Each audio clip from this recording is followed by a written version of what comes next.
Listen, here's where we're at right now with our study in Matthew 7. If you've not been around, we've been in a study on the life of Jesus since, it's been, I think, a little bit over 12 months now. And there's so much there, we're not even all that far in. We're still in the first year of his ministry. We find ourselves at this point in the Sermon on the Mount, which is the longest recorded message that we have of Jesus, with a very specific point. And we're getting closer to the end of it. Matter of fact, today we're getting to the main point of the entire sermon.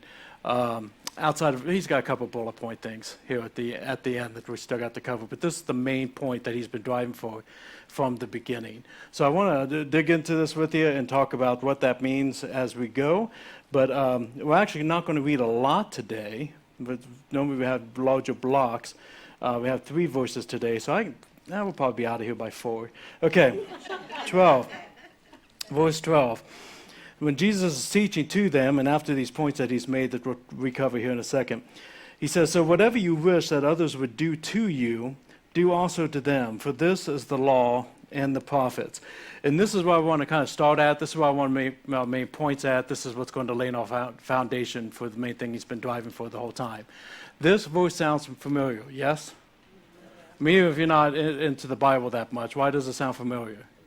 Is the golden rule. Okay, so that's the first point I'm going to just throw out with the softball. Point 1, the golden rule is familiar.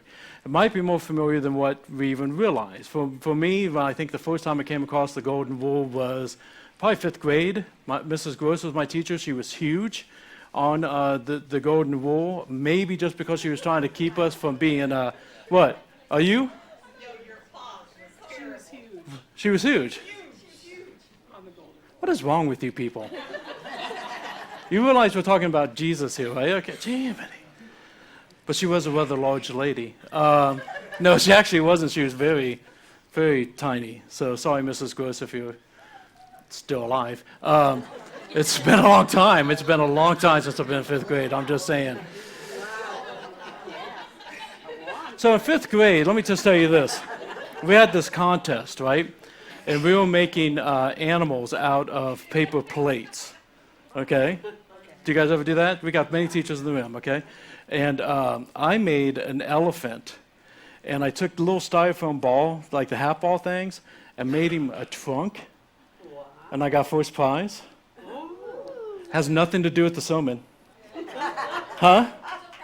The funny thing was, when I was going through, when my mom passed a couple years ago, I've been going through a lot of food things and divvying down a bunch of family. I came across that sucker. The nose is flat now, but anyways, it has nothing to do with it. Mrs. Gross, who was a small woman, was very big on the golden rule. Do they still do the golden rule? Amanda, what grade do you have now? 3rd grade? Do they do golden rule stuff? We all make up our own rules. Yes, kind of. Well, there's different rules in the golden rule. What's one of the... No, I don't want to know the rules in your classroom. What's some of your rules at home with JT? No, okay. But here's the thing. It's also familiar not just because of 5th grade, but it's also familiar because Jesus wasn't the first one to say something like this. It's actually found in many different areas over the history of time. That we have Hillel. We've talked about Hillel earlier on last year. A very popular, very well-known, very high-ranking Jewish leader at the time of Jesus, had something very similar to the golden rule that he taught on. The Book of Tibet, which was 300 years before Jesus, has something very similar to this as well. Confucius, is that? Yeah, Confucius does. I remember, it's about a decade ago, it's been a while, but I remember watching a video of little kids. It was on the golden rule, and all these little kids explaining how they understand the golden rule from different faiths, from Muslim, Hindu, Buddhism, whatever the case may be. It's a very popular concept, but the difference is when it comes to Jesus, he is the only one that comes from the positive instead of the negative. The only one comes from the positive instead of all the other ones. How basically you can sum it down into this Tom Heights version of it. Don't do to other people what you don't want them to do to you.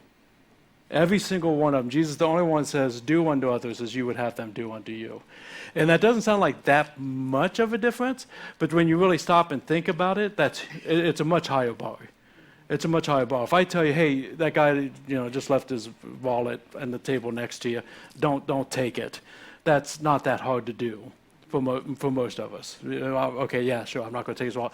But if I say to you, hey, look, your neighbor's really struggling with groceries, you should probably take like $150 and help them out. That's different. All of a sudden, we start thinking all kinds of things like, I don't have any money because we're all going on vacation next week, or they should go get a better job, or all kinds of things that we come up with, not doing, helping somebody else in need, when we would want them to help us if we were in need. Does that make sense? So it's a much higher bar, but it is familiar for several reasons. As a matter of fact, Chris, if we go back to that, there's a couple of verses. No, it's not. Where did I put those? Oh, well, I'll tell them to you. Watch them show up someplace else because, Matthew 22, I'll give to you. Is it? But it's in the wrong spot. Okay. Yeah, we'll leave it up there so you look at it. In John 13. But don't look at the number 2. We're not there yet. Come on now. Cheaters. Matthew 22, anybody know what that is? That's one that we come across a lot. Jesus, what's the most important commandment? Love the Lord your God with all your heart, all your mind, and all your soul. Then Jesus says, also, by the way, there's a second one that's just too cool, too important for us to miss. Love others as you love yourself. That's where he lays this foundation that comes back to what he's saying here in the Sermon on the Mount. Now, when it comes to that, thank you, Chris. We'll come back to that when I eventually decide to share that.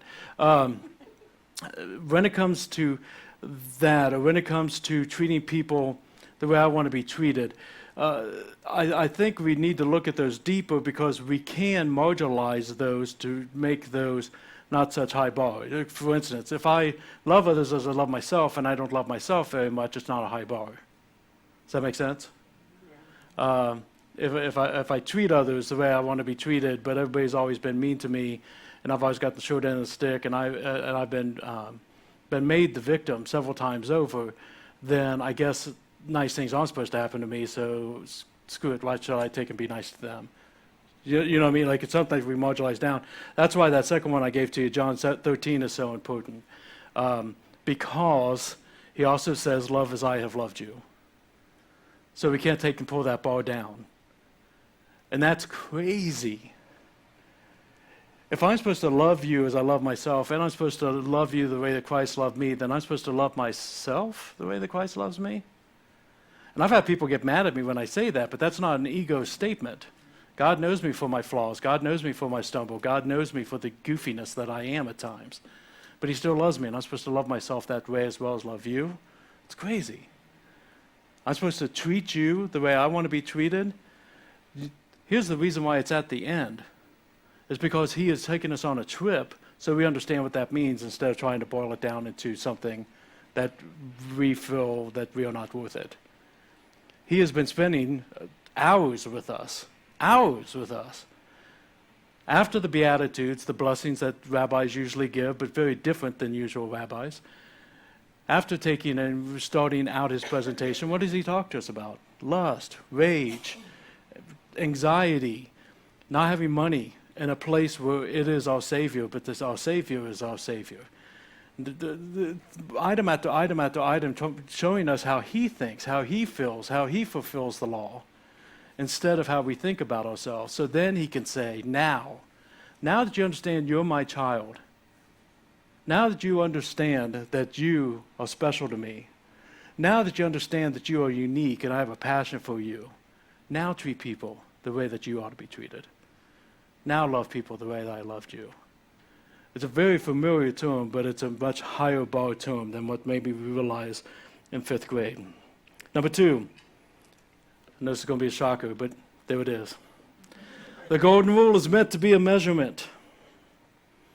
The golden rule is meant to be a measurement. It beckons us to take and ask ourselves, how am I doing with this? I remember, again, going back to our teachers in the house, you guys have a better imagination on this, I think, than many others. But I remember hearing a story one time where a teacher gave kids like oversized pieces of paper in the class, like 30-something kids, 3rd graders, I think was the story. And she told them, I want you on this piece of paper to make a 12-inch straight line with no tools, no help, just a 12-inch straight line. Now, as you can imagine, probably each kid was like, I nailed it. taking his baby home, it's going up on the refrigerator, right? They're proud of that sucker. Everybody's happy with each other, checking out each other's. And then the teacher gets out a 12-inch ruler to go around to each one and compare the two. And there was chaos, right? You know it is. Kids are going to be way long, they're going to be way short, they're going to be bumpy all over the place. You got mountain ranges going to galore on there. Once you bring out that stick, then it changes everything. And the reality is that's what the golden rule is supposed to do for us, because our lives can look good when we compare it to our neighbor. Our lives can look good compared to what it looked like 6 years ago. Our life can look good compared to our parents who raised us, that did, for some of us, not good jobs.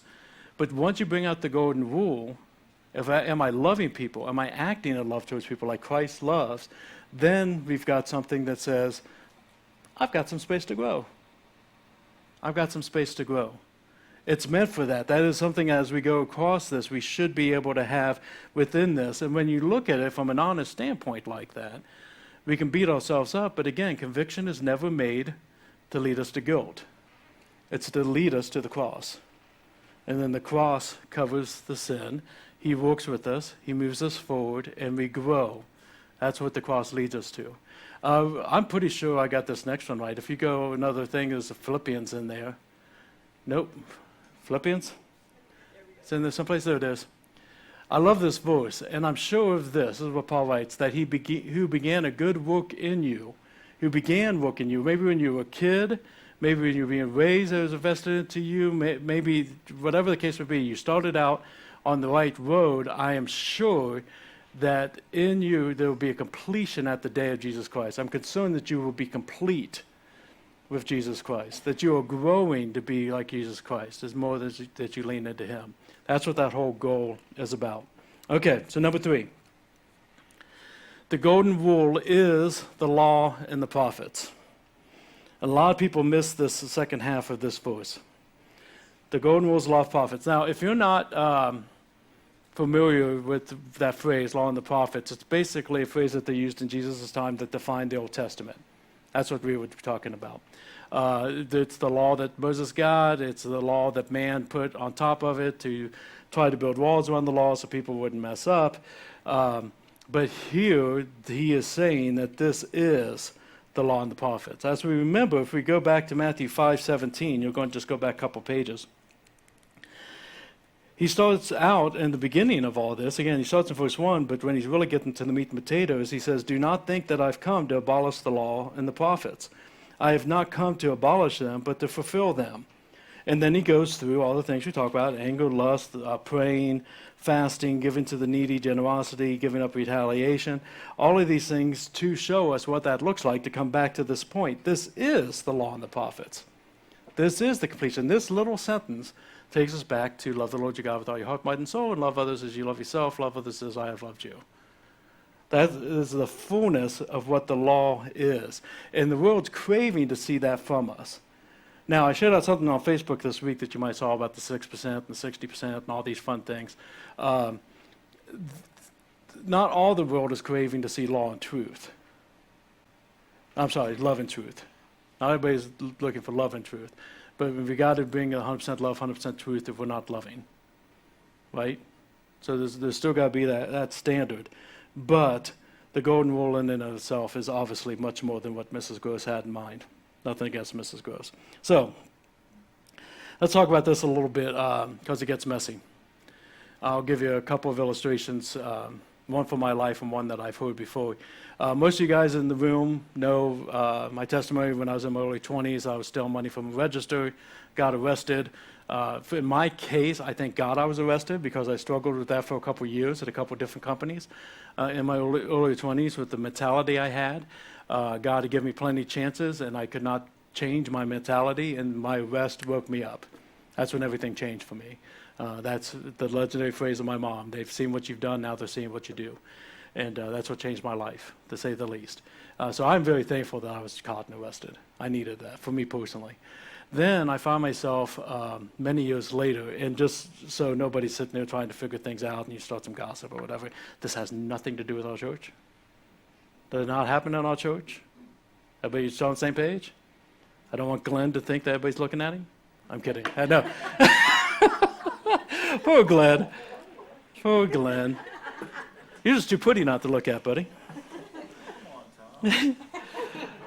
But so a few years back, I found myself in a situation where I was one of 3 leaders who were to decide and lead a team on what to do in a situation where a person had embezzled $10,000 from a ministry.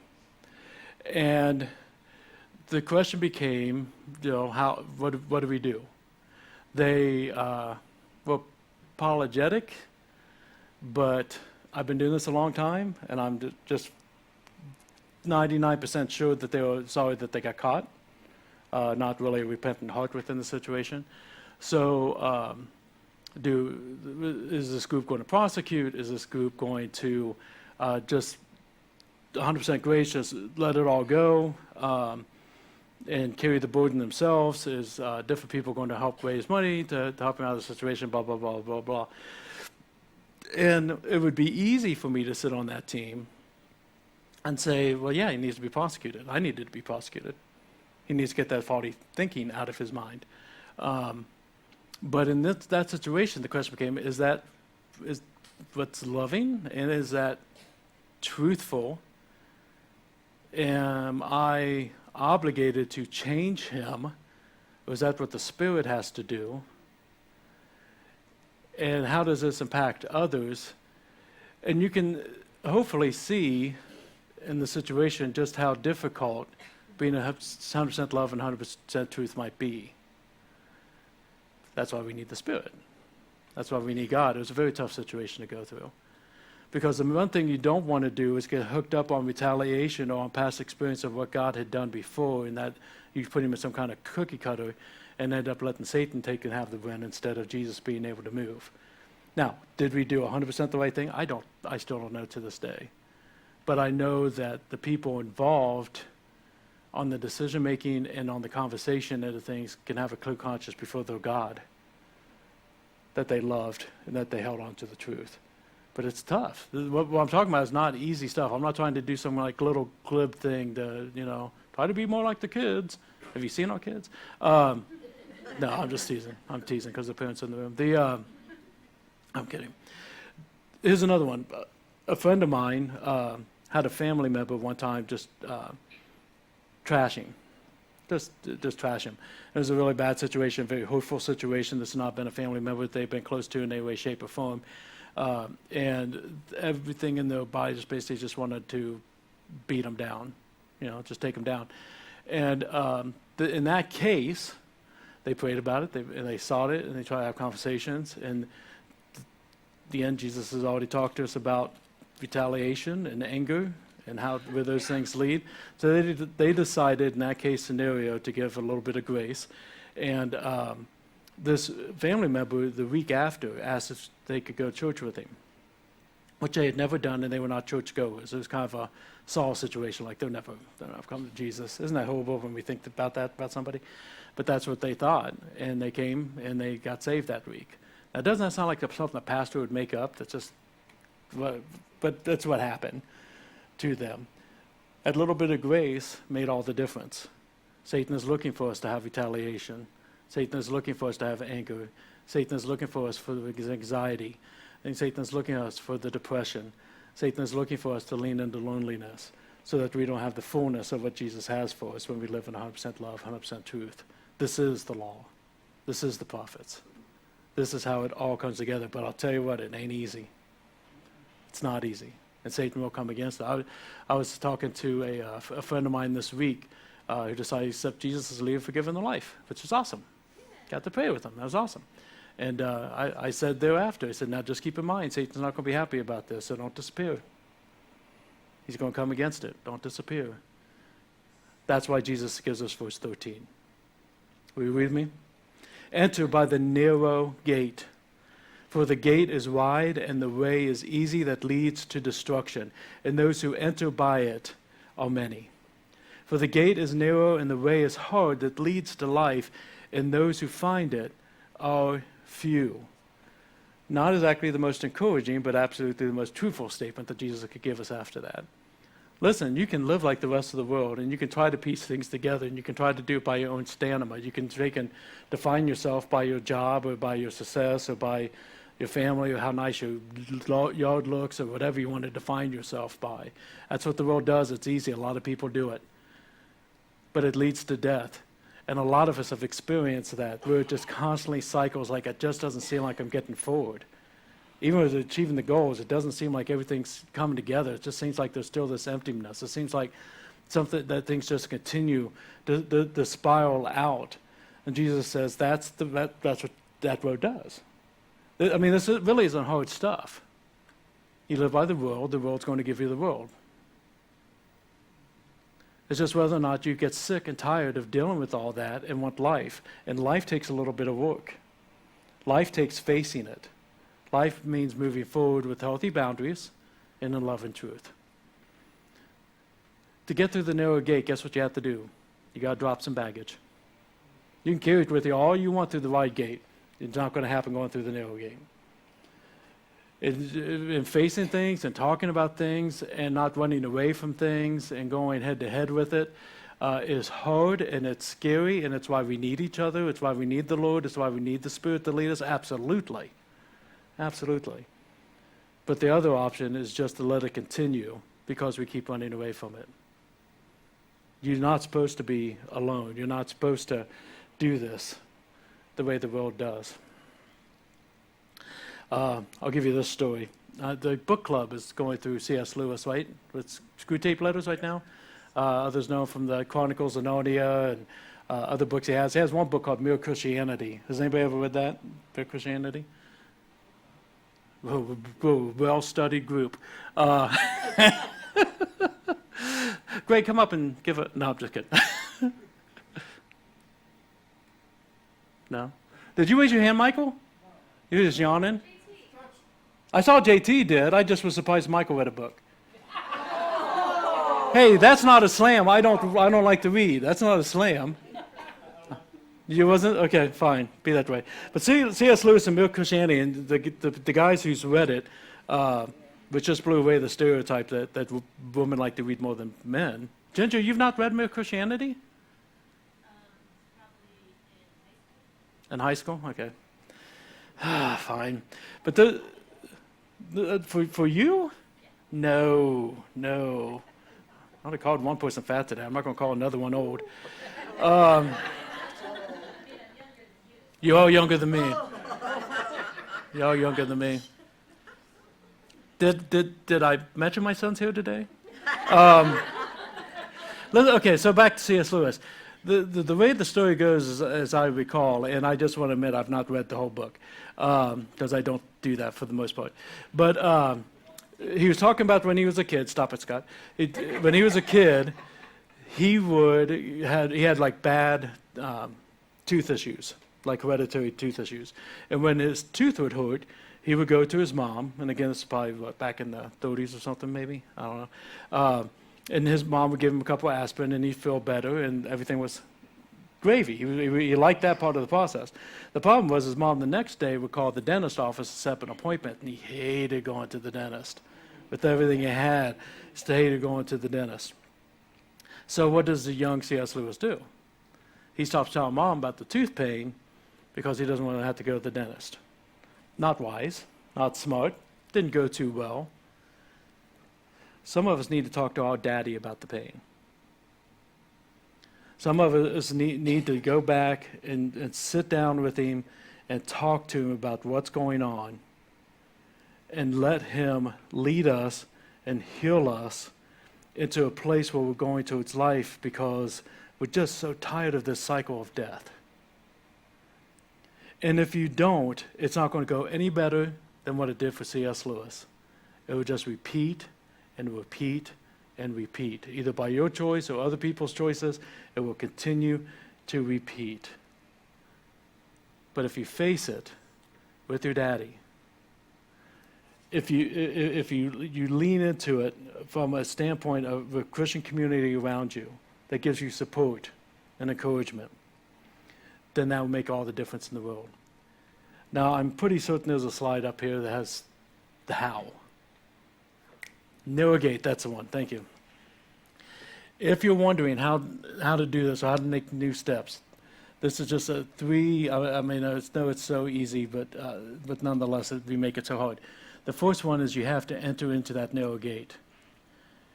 And if you listen to nothing else I've been babbling about, this is the one to listen to. I know I talk about it every week, and I will tell you, I'm still amazed how many people come to me like they've never heard it before. So make sure you get this.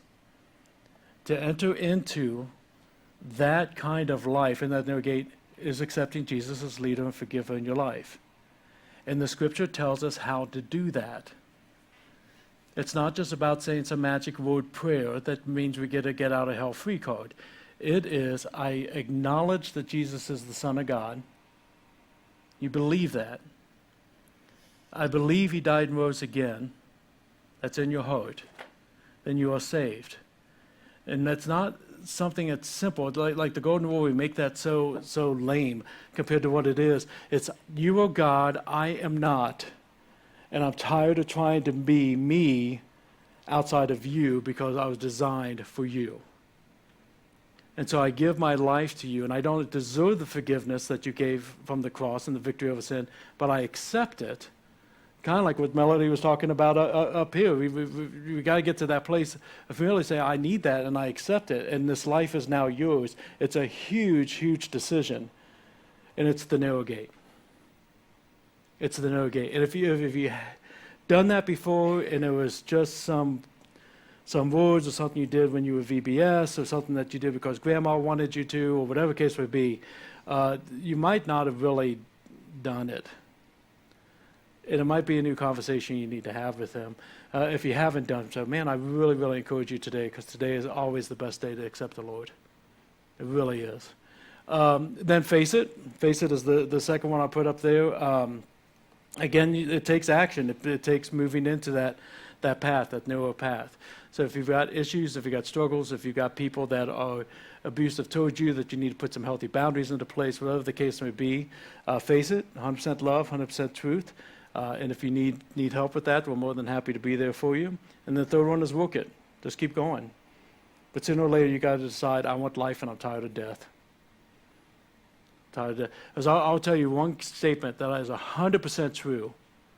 100% true. Hear this. I want God's best for you. I want God's best for you. The question becomes whether or not you want it.